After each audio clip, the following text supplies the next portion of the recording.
नमस्कार दोस्तों, स्वागत है एक बार फिर से हमारे इस चैनल संतोष जोशी ज्ञान में।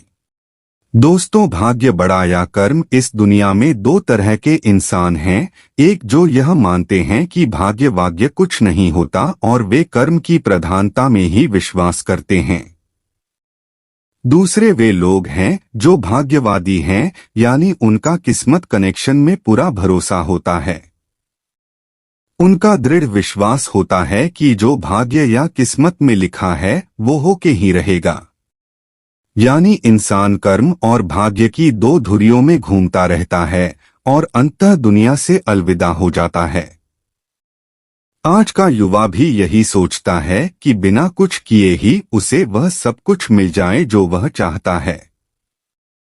इस विषय पर अक्सर बहस होती रही है कि आखिर कौन बड़ा है, भाग्य या कर्म। अनंतकाल से ही यह बहस का विषय रहा है कि कर्म ज्यादा महत्वपूर्ण है या भाग्य।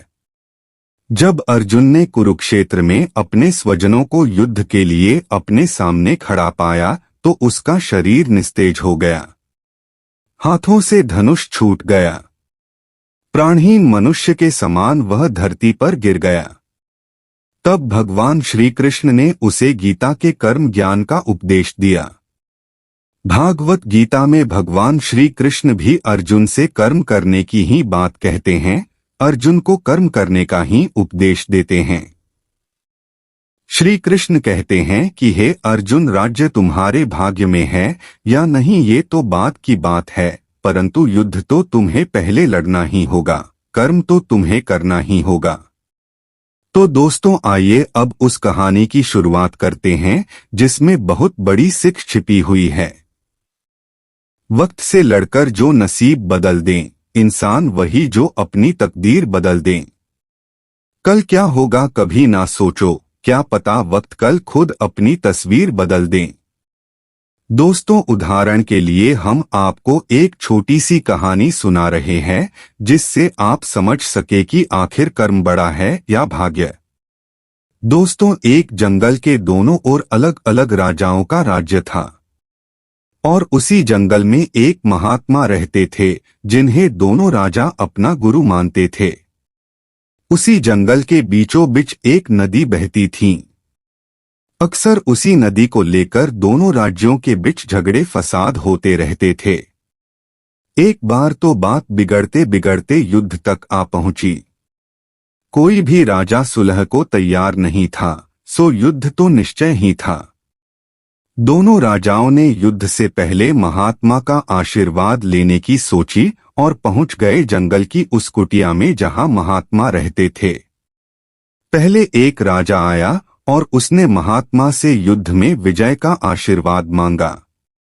महात्मा ने कुछ देर उस राजा को निहारा और कहा कि राजन, तुम्हारे भाग्य में जीत नहीं दिखती, आगे ईश्वर की मर्जी। यह सुनकर पहला राजा थोड़ा विचलित तो हुआ, फिर उसने सोचा कि यदि हारना ही है तो पूरी ताकत से लड़ेंगे, परंतु यूं ही हार नहीं मानेंगे, और अगर हार भी गए तो हार को भी औरों के लिए उदाहरण बना देंगे, परंतु आसानी से हार नहीं मानेंगे।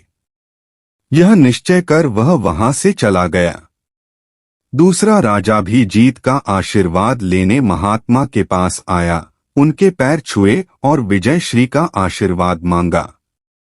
महात्मा ने उसे भी कुछ देर निहारा और कहा कि बेटा, भाग्य तो तुम्हारे साथ ही है। यह सुनकर राजा तो खुशी से भर गया और वापस जाकर निश्चिंत हो गया, जैसे कि उसने युद्ध तो जीत ही लिया हो। अंततः युद्ध का दिन आया। दोनों सेना एक दूसरे के आमने सामने थे और युद्ध का बिगुल बज गया। युद्ध प्रारंभ हो चुका था। एक तरफ की सेना यह सोचकर लड़ रही थी कि चाहे किस्मत में हार हो पर हम हार नहीं मानेंगे, हम अपना सर्वश्रेष्ठ कोशिश करेंगे, अपना सर्वस्व झोंक देंगे। और वहीं दूसरी तरफ की सेना एक निश्चिंत मानसिकता के साथ लड़ रही थी कि जितना तो हमें ही है, तो घबराना कैसा। लड़ते लड़ते दूसरी सेना के राजा के घोड़े के पैर का नाल भी निकल गया और घोड़ा लड़खड़ाने लगा, पर राजा ने ध्यान ही नहीं दिया। क्योंकि उसके दिमाग में एक ही बात चल रहा था कि जब जीत मेरे भाग्य में है ही फिर किस बात की चिंता। कुछ ही क्षण बाद दूसरे राजा का घोड़ा लड़खड़ाकर गिर गया, जिससे राजा भी जमीन पे गिर पड़ा और घायल हो गया और वह दुश्मनों के बीच घिर गया। पहले राजा के सैनिकों ने उसे बंधक बना लिए एवं उसे अपने राजा को सौंप दिया। युद्ध का निर्णय हो चुका था। युद्ध का परिणाम बिल्कुल महात्मा के भविष्यवाणी के उलट था। निर्णय के बाद महात्मा भी वहां पहुंच गए। अब दोनों राजाओं को बड़ी जिज्ञासा थी कि आखिर भाग्य का लिखा बदल कैसे गया। दोनों ने महात्मा से प्रश्न किया कि गुरुवर आखिर ये कैसे संभव हुआ। महात्मा ने मुस्कुराते हुए उत्तर दिया, राजन भाग्य नहीं बदला, वो बिल्कुल अपने जगह सही है, पर तुम लोग बदल गए हो। उन्होंने विजेता राजा की ओर इशारा करते हुए कहा कि अब आपको ही देखो राजन, आपने संभावित हार के बारे में सुनकर दिन रात एक कर दिया। सब कुछ भूलकर आप जबरदस्त तैयारी में जुट गए, यह सोचकर कि परिणाम चाहे जो भी हो पर हार नहीं मानूंगा। खुद हर बात का ख्याल रखा, खुद ही हर रणनीति बनाई, जबकि पहले आपकी योजना सेनापति के भरोसे युद्ध लड़ने की थी। अब महात्मा ने पराजित राजा की ओर इशारा करते हुए कहा कि राजन आपने तो युद्ध से पहले ही जीत का जश्न मानना शुरू कर दिया था।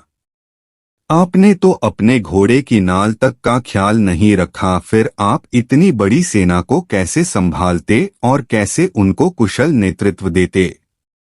और हुआ वही जो होना लिखा था, भाग्य नहीं बदला, पर जिनके भाग्य में जो लिखा था उन्होंने ही अपना व्यक्तित्व बदल लिया, फिर बेचारा भाग्य क्या करता। दोस्तों, हमें इस कहानी से यह सीख मिलती है कि भाग्य उस लोहे की तरह वहीं खींचा चला जाता है जहां कर्म का चुंबक हो। हम भाग्य के अधीन नहीं हैं, हम तो स्वयं भाग्य के निर्माता हैं। यह सत्य है कि भाग्य भी उन लोगों का साथ देता है जो कर्म करते हैं। किसी खुरदरे पत्थर को चिकना बनाने के लिए हमें उसे रोज घिसना पड़ेगा। ऐसा ही जिंदगी में समझें, हम जिस भी क्षेत्र में हो, स्तर पर हो, हम अपना कर्म करते रहें बिना फल की चिंता किए। एक बार की बात है कि देवर्षि नारद वैकुंठ धाम गए। वहां उन्होंने भगवान विष्णु को प्रणाम किया और श्रीहरि विष्णु भगवान से कहा, हे प्रभु, पृथ्वी पर अब आपका प्रभाव कम हो रहा है। धर्म की राह पर चलने वालों को कोई अच्छा फल नहीं मिल रहा और जो पाप कर रहे हैं उनका सब भला हो रहा है, उनके मजे ही मजे हैं। तब श्रीहरि विष्णु भगवान ने कहा, ऐसा नहीं है नारद, जो भी हो रहा है सब नीति के कारण हो रहा है।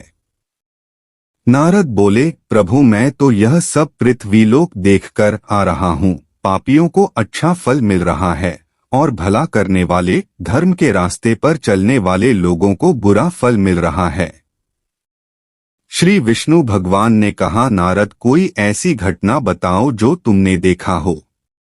तब नारद जी ने कहा, अभी मैं पृथ्वीलोक के एक जंगल से आ रहा हूँ। मैंने देखा कि वहां एक गाय दलदल में फंसी हुई थी। कोई उसे बचाने वाला नहीं था। तभी एक चोर उधर से गुजर रहा था। वह चोर गाय को फंसा हुआ देखकर भी रुका नहीं, बल्कि वह उस पर पैर रखकर दलदल लांघकर आगे निकल गया। आश्चर्य तो तब हुआ जब आगे जाकर उस चोर को सोने की मोहरों से भरी एक थैली मिली। थोड़ी देर बाद वहां से एक वृद्ध साधु गुजरा।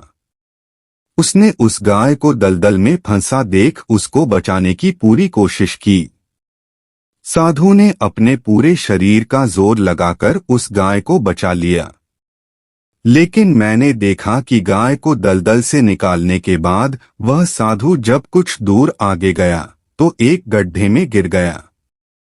हे प्रभु, अब आप ही बताइए यह कौन सा न्याय है। देवर्षि नारद की पूरी बात सुनने के बाद श्री हरि बोले, यह तो सही ही हुआ नारद।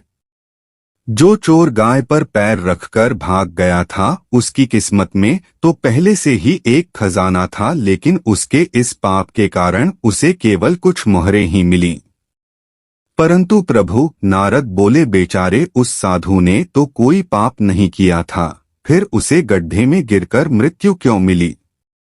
तब श्री विष्णु भगवान ने नारद को समझाया, नारद, उस साधु को गड्ढे में इसलिए गिरना पड़ा क्योंकि उसके भाग्य में उस समय बहुत ही कष्टदायक मृत्यु लिखी थी, लेकिन गाय को बचाने के कारण उसके पुण्य बढ़ गए और उसकी मृत्यु एक छोटी सी चोट में बदल गई, जिससे उसे मृत्यु के समय बहुत ही कम दर्द का आभास हुआ और वह स्वर्ग के भागी बना। अब नारद जी संतुष्ट थे, इसलिए इंसान के कर्म से उसका भाग्य तय होता है। इंसान को कर्म करते रहना चाहिए, क्योंकि कर्म से भाग्य बदला जा सकता है।